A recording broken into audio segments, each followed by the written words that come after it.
बिस्मिल्लाहिर्रहमानिर्रहीम। अस्सलामु अलैकुम। आप देख रहे हैं K92 न्यूज़ और मैं हूं नाइला भट्टी। शामिल करते हैं आज की अहम खबरें।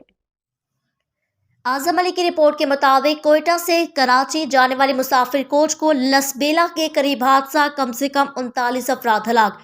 बलोचिस्तान के इलाके लसबेला के करीब कोयटा से कराची जाने वाली मुसाफिर कोच खाई में गिरने से कम 39 अफराद हलाक हो गए हैं। असिस्टेंट कमिश्नर हमजा अंजुम के मुताबिक अब तक 39 लाशें निकाली जा चुकी हैं, जबकि 4 अफराद को जख्मी हालत में निकाला गया है। असिस्टेंट कमिश्नर लसबेला ने BBC को बताया कि मुसाफिर कोच में अंदाजन 41 अफराद सवार थे। ताहम इस बारे में हतमी तौर पर कुछ देर में बताया जाएगा। ये कोयटा से कराची की तरफ जा रही थी जब ये हादसे का शिकार हुई। एक खाई में जा गिरी, एक आग में भड़क उठी। ईदी रेस्क्यू ऑपरेशन के इंचार्ज अब्दुल हकीम के मुताबिक इस वक्त भी जाए हादसा पर इमदादी कार्रवाइयां जारी हैं।